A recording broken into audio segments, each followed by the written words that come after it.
All right, today we're in the pool, but we're not just having fun. We got a problem that Trim-A-Slab can solve.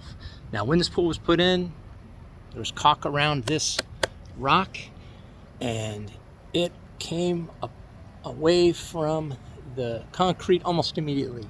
And right now I got fire ants and God knows what else in here. So we're gonna cut this out and we're gonna fill it with Trim-A-Slab. Be right with you. So this is what we're talking about. You've got separation from the rock, consistent, it pulls away. It just doesn't adhere to the, I guess, limestone? Whatever rock this is, I mean, it's not been, it's bonded to the concrete, and this is about a 5-year-old pool. But it's been like this from year one. So it's time to see if we can't do something about this before we get into trouble with water intrusion in this gap. Oh, one other thing I just noted is this stuff's coming apart. Yeah, I mean, that ain't good. All right, how do you determine what size you need of your Trim-A-Slab now that you know you want to do your pool? Well, the easiest way to do it is to get a sample kit. We sell those, and for nominal price, we don't make any money on them. We want you to be able to assess the size as best you can. The sample kits will come with a few pieces, one of each size, and you can see all the different colors we offer. Now, for pools, you're typically going to use maybe a 3/8 or a half, and we label the size by the size of the gap you're trying to fill. So this 3/8, this top is well over 3/8 of an inch wide. It's meant to fit inside a 3/8 inch wide gap, and then these little beam elements are going to make it hang on, and the top is going to go completely cover that gap so it doesn't drop in anymore. It'll stay nice and flat on the surface.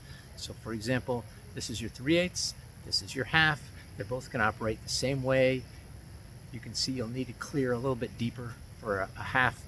It's going to compress in there, it's going to hang on, and on top you're just going to see this nice continuous crown, and that's all you'll see. Okay, the first step is going to be to cut this mastic out, which really isn't sticking to this travertine limestoney rock. Never did.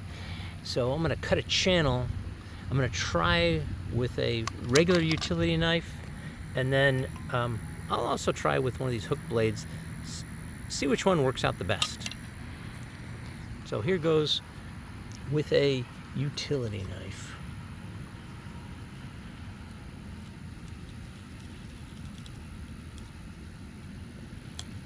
All right, this is not very deep, obviously. All right, let's see. All right, yeah, you can see the depth of this was only maybe 1/8 to 1/4 of an inch. So I'm going to easily be able to clear out this slot, and we'll place in some Trim-A-Slab. Here, the crack is all cleaned out. And really, I just used that hook tool, and I just walked along backwards, and it came right out. This part is actually deeper than most, and this could take the 1/2 inch, but there's just some spots that are going to be tight, too tight, and I don't want to change sizes. So, executive decision, we're going to 3/8, and I'll show you what that looks like tomorrow.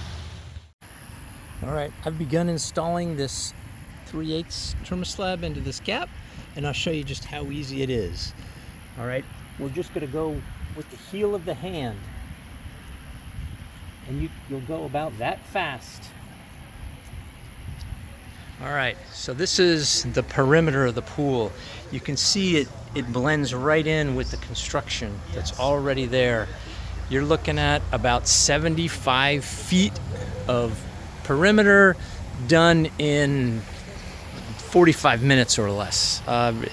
So much faster than even the original caulking job probably was done.